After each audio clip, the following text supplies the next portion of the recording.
Para sus estudios, Jacques-Louis David no eligió a cualquier persona, sino a Joseph-Marie Bien, el más clasicista entre los clasicistas del momento. ¿Y por qué esto? Porque no solo se trataba de tomar una mirada estética de la antigüedad, sino también de incorporar la filosofía, la práctica de vida de los antiguos.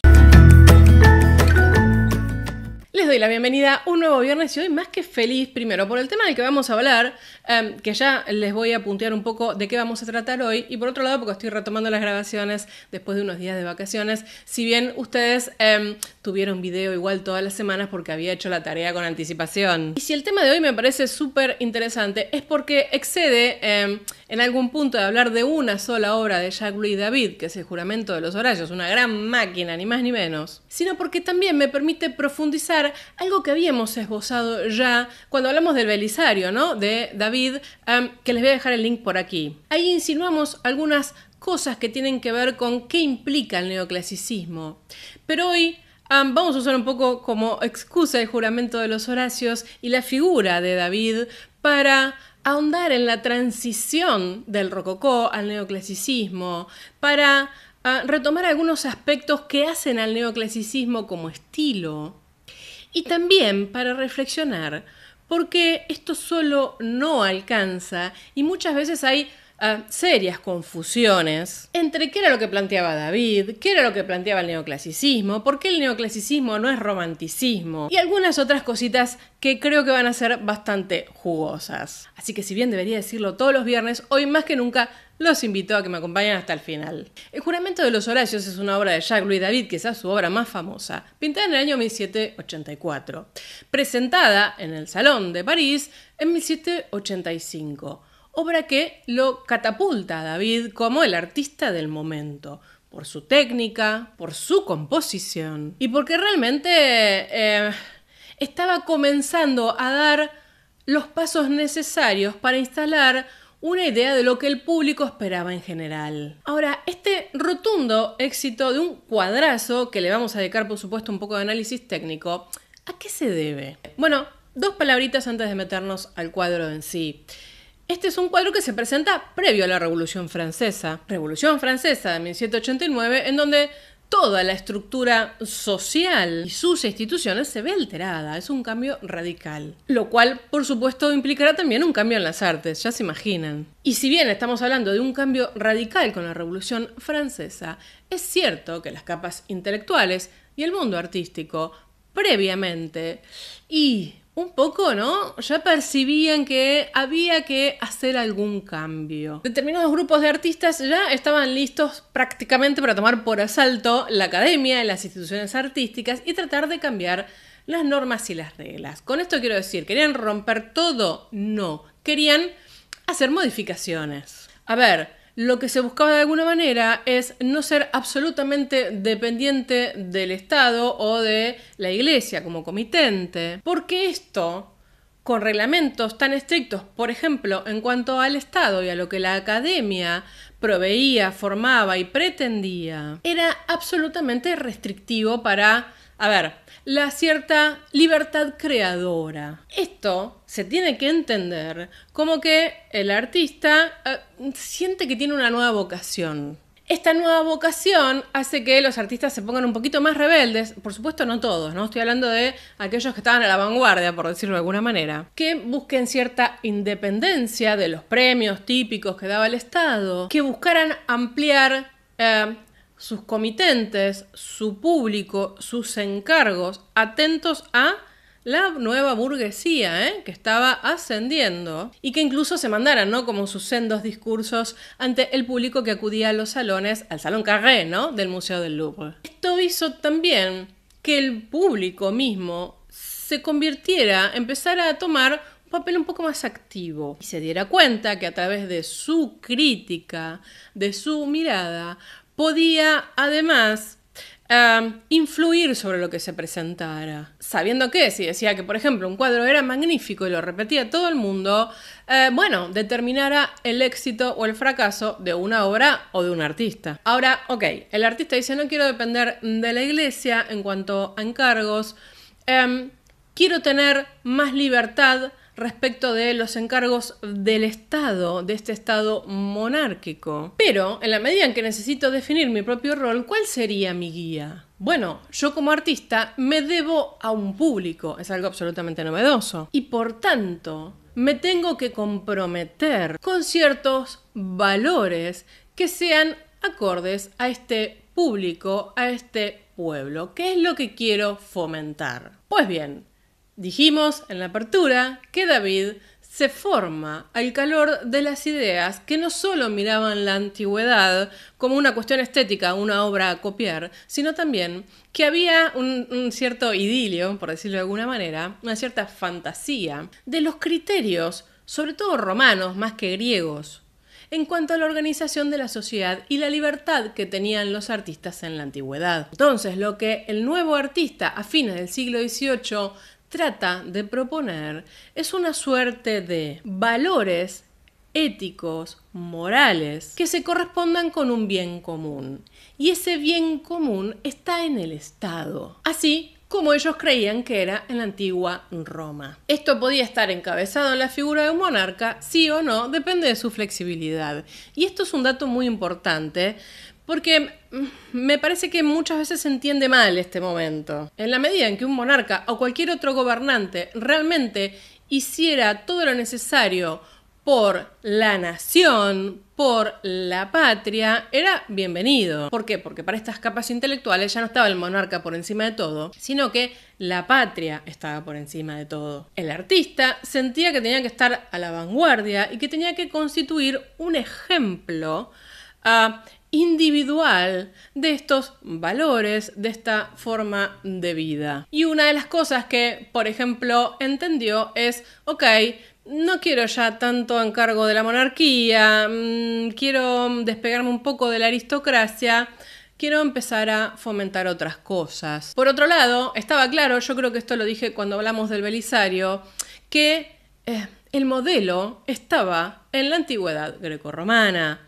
¿Por qué? Porque el modelo era el modelo de sociedad, no necesariamente ni únicamente el modelo estético. Entonces, si uno entiende que hasta ese momento, sobre todo con el rococó, lo que se representaba era la vida cotidiana de los contemporáneos, una vida cotidiana que se correspondía, por supuesto, con las capas más altas, con la aristocracia, en donde se supone que se vivía en un mundo trivial, desconectado, poco intelectual. Entonces, ahí ya no estaba el modelo. Queremos cortar con todo esto, lo cual significa de alguna manera cortar con la mirada del rococó. Lo que quiero es pintar ejemplos, fábulas, modelos que tengan que ver no solo con una estética, sino también con los valores de la Roma antigua. Y esto es muy importante, ya creo que lo debo haber dicho 3 veces. ¿Por qué? Porque, ¿se había recurrido a la Roma antigua más de una vez para tener modelos estéticos? Sí, un montón. 100 y pico años antes, Luis XIV se hacía representar como Apolo. Y ya no es eso, ya no es solamente la antigüedad grecorromana como proveedora de simbología y nada más, sino me provee también un modelo de vida, un modelo de sociedad que deberíamos imitar, porque esto de la aristocracia, todo lo que es el antiguo régimen, no va más. Necesitamos traer la cultura clásica para empezar a formar la idea de ciudadano. En este momento encontramos a alguien muy involucrado en todo esto, que se llama Jacques-Louis David. David era un tipo que se había formado de todas las maneras oficiales posibles, quiero decir, hizo todo el circuito de la academia, ganó el premio de Roma, se quedó más tiempo en Roma y por supuesto trabajaba para comitentes como el monarca. Pero intrínsecamente él tenía en claro que estos valores de la antigua Roma, la que tanto había estudiado, no solamente representaban la técnica, sino también una forma de una nueva sociedad. Y eso es algo que él lo piensa y lo sabe aprovechar muy bien, porque con el éxito que él había tenido ya a través de ganar el premio de Roma y de todas las obras que presentó después, hasta el propio rey le había permitido que se aloje en el Louvre, algo que no era para cualquiera. Y este momento de éxito implicó 2 cosas para la obra a la que ya nos vamos a dedicar, y es que el monarca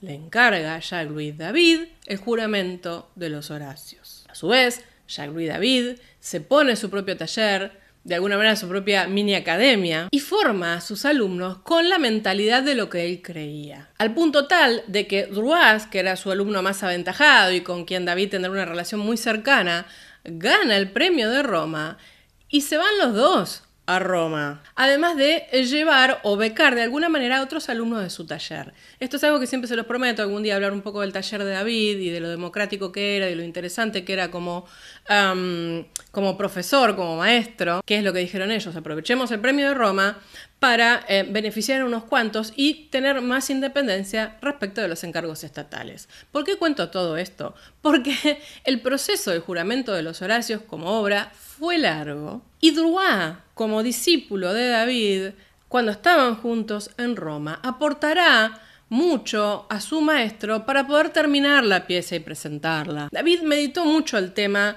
del juramento de los Horacios, es decir, qué representar de esta historia que ahora les voy a relatar muy someramente. Porque bueno, el encargo del rey tenía que ver con una historia inspirada en la lealtad a él, entendía el rey, por supuesto, ¿no? La historia de toda esta de los Horacios, ¿de qué viene? Bueno, se supone que remite a algo que había sucedido en el 669 a.C., en donde de alguna manera había dos ciudades que se estaban disputando la predominancia, ¿no? En el Lacio, Roma y Alba. Y en vez de ir a la guerra deciden, bueno, vamos a hacer una lucha de campeones. Toda esta historia que retoma David te viene, por sobre todas las cosas, no tanto de Tito, sino de una obra de teatro que se había presentado como 100 años antes de Pierre Corneille, un poeta y dramaturgo francés más que destacado, por cierto. A ver, ¿qué se cuenta en toda esta historia? Que bueno, como estas dos ciudades no quieren ir a la guerra, dicen, bueno, vamos a hacer un combate. Alba elige a sus mejores tres, a sus tres campeones, y Roma elige a sus tres campeones. Como todo argumento de estas historias, por supuesto, ¿no? Tiene que haber drama y tiene que haber cosas medias complejas. Entonces, resulta que los tres campeones que elige Alba se corresponden con trillizos de la familia de los Curiacios. Y Roma apostó por los Horacios, por trillizos también. Es decir, tres hermanos versus tres hermanos. Que como nos gusta meter drama, además, bueno, de alguna manera estaban emparentados, porque una de las hermanas de los Horacios estaba casada con un Curiacio y porque una de las hermanas de los Curiacios se estaba por casar con un Horacio. O sea, ¿me entienden? Y bueno, justo al que matan de los Curiacios era el que se iba a casar con Camila, la hermana de uno de los Horacios. Entonces Camila se angustia, llora y este hermano Horacio que había ganado se la termina cargando, pues diciendo que está llorando, acá nos jugamos la vida todos. El diálogo inventado por mí, por supuesto. Entonces David empieza a meditar sobre esta historia y dice, ¿qué pinto de todo esto? De hecho hay un dibujo preparatorio de algo que un poco él inventó de alguna manera, en donde el padre de los Horacios está defendiendo ante el rey a su hijo porque, claro, es llevado ante tribunal porque mató a la hermana. De hecho, este dibujo que estamos viendo, que se conserva hoy por hoy en la Albertina, bueno, por supuesto, no llegó a plasmarse como obra. David, elaborando la idea y pensando que, por supuesto, tenía que mostrar un cuadro potente, con cierto drama, pero que por sobre todas las cosas tenía que privilegiar la idea de la virtud, es decir, la idea de la lealtad, y que por ahí esto de matar a la hermana no daba mucho el pego, piensa y elige un momento fundamental. Y es el momento en el que los tres hermanos Horacios juran delante de su padre, a su padre en realidad con las espadas que le están entregando, que van a defender, por sobre todas las cosas, a Roma. La búsqueda de todo esto es poner ante todo un ejemplo de virtud, el sacrificio personal, la tristeza que puede provocar, el drama que puede provocar esto, pero la importancia de la causa común. Ya con el tema en mente, David muy metódicamente empieza a preparar los esbozos de lo que va a ser la obra que terminamos viendo. De hecho, se los voy a ir mostrando a medida que vayamos charlando un poco de la composición y técnica. Piensen ustedes que todo este proceso duró más o menos como 3 años, es decir, para él fue un tema complejo de tratar. De hecho, los primeros esbozos datan de 1782 y piensen que la obra se terminó en 1784 para presentarla al año siguiente. Estos dibujos preparatorios que estamos viendo son de 1783, en donde vemos al padre, a uno de los tres hermanos Horacios, el que se va a terminar destacando de alguna manera por la posición dentro del cuadro, Los estudios para Camila, para Sabina. Vean ustedes la exquisitez de estas suertes de grisallas, ¿no? Claramente David era el dibujante por excelencia, que incluso uno ya se puede quedar con estos dibujos y está feliz, ¿no? Cómo está logrado el claroscuro solo con el objetivo de tornear los cuerpos atléticos, cuerpos clásicos, absolutamente respetuosos de un canon, modelados de forma, ya en el propio dibujo, que se despegan del papel, ¿no? Pasando a la obra definitiva que fue presentada, como dijimos, toma ese instante en el que padre Horacio entrega las armas a sus hijos. No nos queda ninguna duda de eso, ¿no? Ellos juran dar la vida por su patria. Esas armas y esos brazos extendidos dan justamente en el centro del cuadro. Hablemos un poquito de composición, ¿no? Absolutamente equilibrada, sencilla, simple, sin adornos, sin exageraciones. Es decir, ya no tenemos esas diagonales potentes que venían del barroco, no tenemos esas pinceladas diluidas que correspondían con el rococó. Estamos ante algo que se entiende y lo principal sucede en el centro del cuadro. Un espacio tan armado y tan perfecto que hasta se nos hace teatral, ¿no? Incluso el uso de la luz, muy comedida, muy pensada, sin drama, que viene desde la izquierda del cuadro, ayuda a este efecto de cierta teatralidad en términos de darle un perfil como más clásico, más distante. El modelado final de los personajes, por supuesto, acompañado por lo que ya vimos en los dibujos, un dibujo perfecto, una línea prácticamente continua, que se despegan del fondo a través de esa luz fría y uniforme, como dije, nada dramática, y cierta gama cromática cálida, sin exageraciones, ¿no? Cada vez que digo una cosa tengo que aclarar que todo tiende al equilibrio, es decir, vean ustedes que los colores van entre cálidos y fríos, sin crear ningún foco determinado. La luz, como dije, sensación escultórica y refuerzo de volúmenes, nada más. De hecho, se hace bastante visible en los paños de las ropas, ¿no? Y simplemente la escena del fondo es un poquito más oscura como para poder dar importancia al primer plano, es decir, al eje temático de la pieza. Pincelada, plana, lisa, no se ve. Es una pincelada que lo que hace es modelar y dar sentido a las carnaciones y a los cuerpos, pero no es una pincelada que dibuja. Por eso vemos a las figuras con total claridad, ¿no? Como una suerte de friso, como si estuviera esto esculpido en un bajo relieve. En ese sentido hay una voluntad, como verán ustedes, escultórica, ¿no? En las vestimentas, en las anatomías. Toda esta escena principal está acompañada por un fondo que hace de marco perfecto, ¿no? Una arquitectura de 3 arcos y cada uno de esos arcos sirve para un determinado grupo de personajes. El central, para la escena central, y luego tenemos a la izquierda a los jóvenes y a la derecha a las mujeres, que se equilibran, ¿no? Perfectamente. Ahora vamos a ver por qué, porque acá David juega técnicamente de una manera fantástica. Esas arquitecturas no son cualquier cosa, son arcos con columnas dóricas y dan sentido igual de cierta rigurosidad. De hecho, cuando uno ve las arquitecturas y la pose de los guerreros, es decir, del ala masculina de este cuadro, vean ustedes que es pura geometría. Uno se empieza a tirar líneas en este cuadro, todo da perfecto, no se escapa nada. De hecho, la perspectiva está ¿en dónde? En la figura central, que es el padre. En las manos del padre está la perspectiva y de ahí, ¿no?, se construye también la línea del horizonte, junto con las líneas que salen de las espadas, que se acompaña obviamente con las líneas de las manos de los jóvenes. Todo eso forma una suerte de triángulo, equilibrado con la verticalidad de las columnas. Y también hay que tener en cuenta, que se lo nombra muy poco, ¿no?, las líneas horizontales del pavimento. Vean ustedes cómo eso equilibra la verticalidad de las figuras masculinas y de las columnas. O sea, estamos ante una perspectiva matemática, lineal, con un claro punto de fuga que demarca la ubicación de todas las figuras en el espacio. Decía yo, de los 3 hermanos, el que más destaca, por supuesto, es el que está en primer plano, que uno podría entender que es uno de los 3 Horacios que salió victorioso. A mí hay algo que me interesa bastante, además, y es el trabajo con las miradas, ¿no? Las mujeres parecen no tener miradas porque están angustiadas, ya vamos a dedicarnos a eso. Pero los jóvenes y el padre, vean ustedes que la mirada de ellos no se choca, miran hacia arriba. Ahora, el único que parece mirar a un horizonte, que incluso su mano está un poco más abajo, más dirigida hacia la victoria, es este del primer plano. Ahora, todo esto tiene una parte dramática, dijimos, ¿no? Y es que las hermanas estaban o casadas o comprometidas cruzadamente con las familias. Y eso David no lo deja de lado, porque le sirve también para representar de alguna manera dos mundos posibles. Volvamos al cuadro. Tenemos dos mundos completamente separados.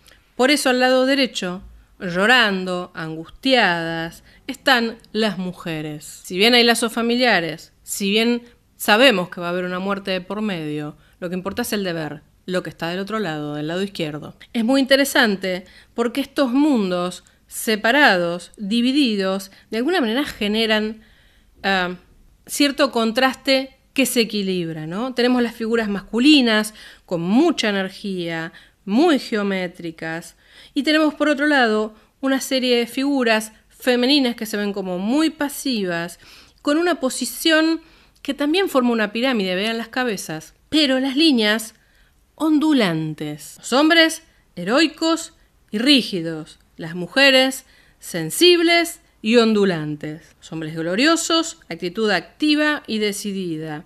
Las mujeres lloran, tienen ternura. La tensión y la energía de los hombres tiene como consecuencia la compasión y el dolor que saben sentir las mujeres. Esto le da al cuadro una fuerza expresiva, un drama que realmente está logrado de una manera magistral. Vamos entendiendo ya por qué esta gran máquina de David fue lo que fue. Lo que David busca acá es dejar claro que hay un conflicto entre deber y entre sentimiento.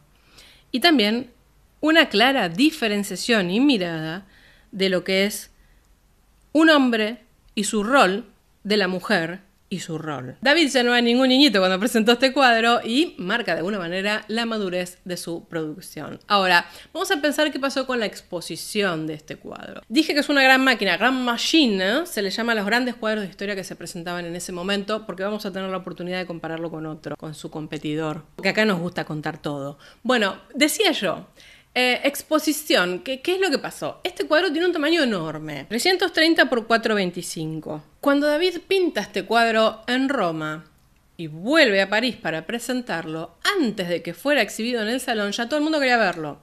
Fueron sacerdotes, fueron intelectuales, hasta el mismo rey dicen que quería verlo. Con lo cual David dijo, con este yo gané, obviamente. Ahora, ¿qué pasa? Cuando trata de presentarlo al salón, llega tarde. Con lo cual el jurado y todos los que son parte de la academia dicen, bueno, ¿sabes qué, David? Acá lo relamentamos, pero te vamos a tener que poner un lugar medio fulero. David, que conocía un poco todas las mañas, hace dos cosas. Una es previa. Dije el tamaño del cuadro. Era más grande de lo permitido, porque él quería que se destacara. Y además de eso, un poco, ¿no? Incentiva al público, este nuevo público del que hablamos al inicio, a que se queje. Miren el lugar que me dieron. Se arma un escandalete y lo reubican.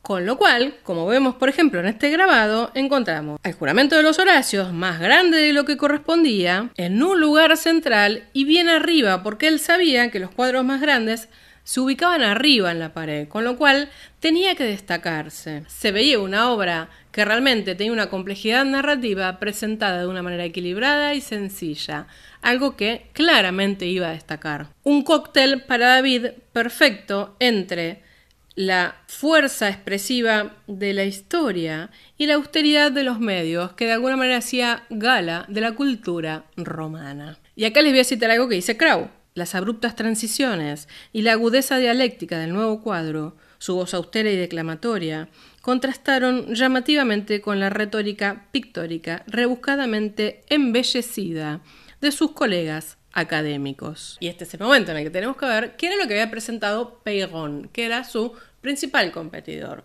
Peyron va al salón con esta pieza, La muerte de Alcestis, como verán todos temas grandilocuentes, ¿no?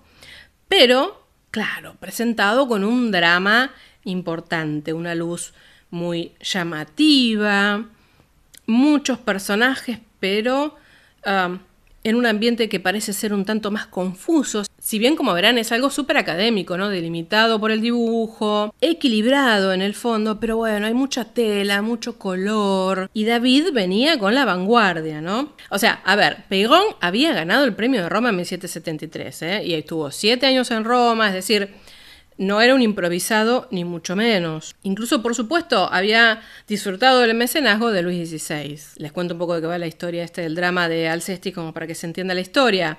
Bueno, habla de la virtud conyugal, ¿no? Que remite a una historia del siglo V, antes de la era común, de Eurípides. La heroína es Alcestis. El marido de Alcestis enfurece a los dioses y ella decide ofrendar su vida para que él sea perdonado. Bueno, lo que vemos acá justamente es la muerte de esta mujer, el marido de duelo, también el niño, que acentúa la tristeza, ¿no? Una escena dramática también. Y si bien, por supuesto, el tema viene de Eurípides, como en el caso de los Horacios de Tito, es cierto que años antes de esta presentación de Peirón se había estrenado una ópera que se llamaba justamente Alceste.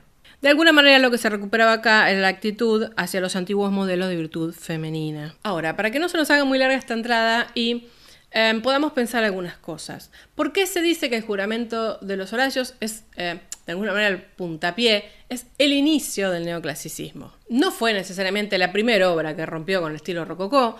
Ya hablamos que David había presentado el Belisario antes, y bueno, tiene ahí en el paisajito del fondo un poquito de rococó, pero la verdad que era una obra netamente clásica en ese sentido. Pero es cierto que acá hay un gran énfasis en ciertas características de estilo que van a ser al neoclásico, las arquitecturas, el modelado de los cuerpos, el predominio de la línea, una luz que acompañe, que no sea protagonista, y algunos otros rasgos de estilo que ahora vamos a ver. Ahora, hasta aquí lo que entendimos es que el neoclasicismo se empieza a gestar a fines del siglo XVIII y está muy presente en los primeros años del siglo XIX. Tuvo una vital importancia en Francia, aunque no nace en Francia, y que de alguna manera nace como una expresión ante una insatisfacción respecto de cierta tradición artística y de una sociedad, que era la sociedad del Ancien Régime, es decir,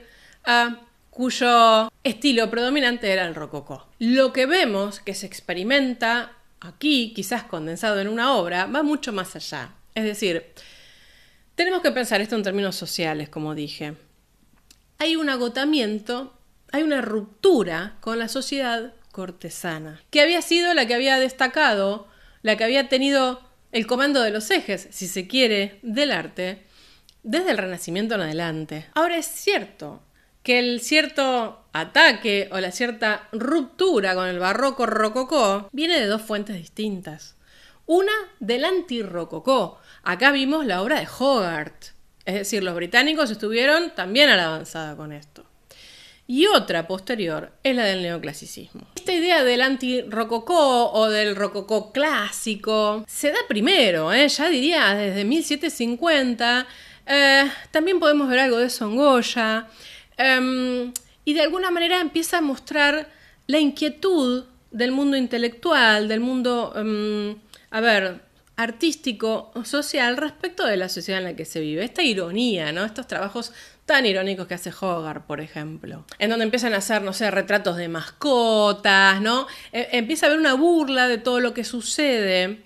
Se empieza a hacer como una cierta crónica de lo que se ve. Y la segunda ola, anti-rococó, que termina de alguna manera dando sustento, nace más o menos hacia 1780 y se corresponde con el neoclasicismo, uno de tantos clasicismos, ¿no? El Renacimiento también fue un clasicismo. Pasa que el Renacimiento mira la antigüedad grecorromana como un modelo en términos estéticos y el neoclasicismo la mira en términos estéticos y también sociales. ¿Qué es lo que caracteriza esto que se abre desde 1780 en adelante? Bueno, que hay una mirada política en el arte. El neoclasicismo implica una mirada política. Es, de alguna manera, un arte militante. Es un arte que nace políticamente comprometido, el neoclasicismo. Acá es cuando yo empiezo a enfatizar algunas cosas porque siempre me da la sensación de que hay mucha confusión sobre el neoclasicismo. Explico qué es esto de un arte comprometido políticamente. Es un arte comprometido con determinados valores. No significa eso que esté comprometido con determinadas corrientes políticas. Cree en los valores de la antigua Roma y cree que eso se puede traducir, por ejemplo, en una pieza que no solo nos hable de la virtud y nos cuente historias virtuosas, sino que a través de la racionalización de una mirada ilustrada, precisión, exactitud, severidad, equilibrio, geometría, nos puede transmitir o puede acompañar esa historia. Esto terminará siendo eclosión con la Revolución Francesa, ¿no? En donde el arte, al menos en esos años turbulentos, se termina transformando en una suerte de confesión de fe política, ¿no? ¿Qué nos hace pensar todo esto? Lo que hablamos siempre, que el arte no está ahí arriba como si no tuviera nada que ver con lo que pasa en la sociedad. Y eso es algo que empiezan a entender los mismos artistas, donde dicen, no estamos solo al servicio de la aristocracia, no estamos solo para decorar el lugar de los ricos, sino que tenemos algo para contar. Miren ustedes todo lo que implica el neoclasicismo, ¿eh? En cuanto a un determinado estilo, hay que pensar lo siguiente. No había arte griego ni romano en cuanto a pintura, excepto las vasijas, para copiar. Lo único que se tenía eran las esculturas. Entonces, de alguna manera, la pintura neoclasicista es una invención. Por eso hay tanta búsqueda, como vimos en el Juramento de los Horacios, del modelo escultórico. No se le da tanta importancia al paisaje, no es que no existe. Usa colores más bien tranquilos, no hay brillo, no hay saturación. El cuadro está claramente organizado. Sabemos qué es lo principal en ese cuadro. Se muestran temas dramáticos y emocionantes, sí, pero uno tiene esa sensación de distancia, ¿no? De que tanto equilibrio, tanta armonía provoca cierto distanciamiento. Ahora, algo fundamental, porque ustedes saben, ¿no? Acá nos gusta problematizar las cosas a fondo. Un estilo no solo se define por estas características técnicas, ni este ni ninguno. Tiene que tener o tiene que estar acompañado del contenido. ¿Qué quiero decir? Los ejes temáticos del neoclasicismo son distintos a los ejes temáticos del rococó. Los ejes temáticos del rococó son distintos de los del barroco. Es decir, un estilo, de alguna manera, bueno, conjuga las dos cosas, ¿no? Una cuestión técnica y formal, pero también un contenido, un tema. Por otro lado, para problematizar un poquito más, no podemos definir, por ejemplo, el neoclasicismo, ya que estamos hablando de esto, como lo que piensa solamente un determinado grupo de personas. ¿David era una persona comprometida políticamente? Sí. ¿Tuvo, por ejemplo, el servicio de la revolución en su momento? Sí. Canova no, y también es neoclasicista. En este mismo momento empieza a ejercerse la poética de lo sublime, el Sturm und Drang en Alemania. Y eso no es neoclasicismo, eso es romanticismo, pero técnicamente se parecen mucho. Entonces, cuestiones formales, contenidos y ejes temáticos, pero también ver los cambios socioculturales. De hecho, si les interesaría, porque me parece que es algo que genera bastante confusión también, que hablemos en algún momento, ¿no?, de neoclasicismo versus romanticismo, qué tienen en común, qué los separa, por qué se nos confunden tanto. Me acompañan con sus likes y me lo hacen saber en los comentarios. Voy a estar atenta, porque me parece que puede ser interesante, ¿no? Esto de la poética de lo sublime. ¿Qué es todo esto? Para no irme de tema, digo, el neoclasicismo no necesariamente se corresponde con una ideología política. Tiene una mirada de cosas que se deberían retomar para una buena sociedad. Y tiene unas determinadas características técnicas. Pero está disponible para cualquier demanda social. En ese sentido, se lo entiende muy poco a David, ¿no? Dicen, este tipo trabajó para el rey, este tipo trabajó para la revolución, después trabajó para Napoleón. Él seguía haciendo su arte, ¿eh? Es decir, si tuviéramos que definir el neoclasicismo de alguna manera, diríamos que es un movimiento estético con una base intelectual, con una serie de valores que propugna. Esos valores y esa mirada estética, como dije, no necesariamente nació en Francia, fue rápidamente adoptada en Francia, pero nace en Roma, muy fogueado por los descubrimientos que suceden en ese momento, Pompeya y Herculano, algo que rápidamente todos los alumnitos franceses que se estaban formando en Roma a través del Premio de Roma, a través de la Academia Francesa en Roma, llevarán a su país. Ahora, para cerrar, ¿qué pasa con David? ¿Qué pasó después de todo esto? Lo que implicó el juramento de los Horacios y la decisión de David en cuanto a la presentación de este cuadro, a su composición, a su estructura, fue algo realmente muy fuerte, porque el público empezó a desarrollar un ojo para algo que no había visto tanto antes. De alguna manera David desanda todo aquello en lo que había avanzado manierismo, barroco y rococó. Como mucho se acerca y un poquito a lo que fue el Renacimiento. David, con este tipo de obras, tira para atrás siglos de historia. A ver, tira para atrás no significa que fue un retroceso, sino que se saltea, desestima todo lo que se venía haciendo y se planta sobre un modelo que propone un futuro basado en el pasado. Y algo más. Cuando pensamos en los dos grupos, ¿no? Mujeres y hombres, en estos dos mundos que nos plantea David en el cuadro, fue osado, y usted dirá, pero era un misógino. Primero, vamos a plantarnos en el siglo que nos corresponde, porque esto de estar leyendo cosas extemporáneas es muy complicado. Segundo, David hace un avance. Todos están en un plano de igualdad, todos son partes del primer plano. No crean que esto no fue disruptivo para la época, Y luego pasó algo muy interesante. Yo dije que este cuadro fue encargado por el monarca de alguna manera como un ejemplo de lealtad a él. Rápidamente se repiensa, quizás un poco intencionadamente por David, este cuadro como algo que involucra a las personas, a estos ciudadanos que se empezaban a pensar a sí mismos como deudores de una patria antes de que un monarca. Y de alguna manera termina fomentando un poco más el descontento patriótico que había para con la monarquía. Algo que por supuesto le interesaba bastante a la burguesía ascendente, ¿no? Digo, deshacerse del monarca y de los nobles para tomar ellos ese lugar, por supuesto. Por eso, de alguna manera, en el mismo momento en el que nos acercamos a la Revolución Francesa, el juramento de los Horacios termina siendo una imagen muy asociada a esta revolución. De hecho, pocos años después, el rey Luis XVI subiría al patíbulo acusado de traición a la patria, y el voto de David en la Asamblea Nacional, por supuesto no el único, apoyó su ejecución. Es una gran incógnita porque lo hizo, él de alguna manera fue producto del mecenazgo de la monarquía, pero se cree que era un tipo tan estricto de alguna manera con ciertas convicciones que esta era su manera de apoyar realmente un cambio. Pensemos también que fueron momentos muy turbulentos. Con esto no quiero justificar nada, Algunos incluso trabajan ciertas hipótesis de que su amor por el clasicismo hizo que pensara en esa Roma republicana y por tanto prefiriera que mataran al rey antes que seguir con una monarquía. En 1790, David se integra fuertemente a la cuestión revolucionaria, actúa al servicio de la revolución, tiene unas obras fantásticas que podríamos recuperar también aquí. Con los vaivenes políticos fue detenido, fue encarcelado y años después se suma a la causa napoleónica. Con la caída de Napoleón y para salvar su cabeza y para no terminar de nuevo en la cárcel, se termina exilando, ¿no? En Bruselas. En ese sentido, podemos definir a Jacques-Louis David como un artista político, un artista político moderno. Hasta aquí la entrada del día de hoy, tenía muchas más cosas para contarles, pero me pareció que si no se iba a hacer muy largo. Solo espero haber levantado algunos puntos que me parecen medios conflictivos cada vez que se habla de neoclasicismo y que desde mi punto de vista generan confusiones.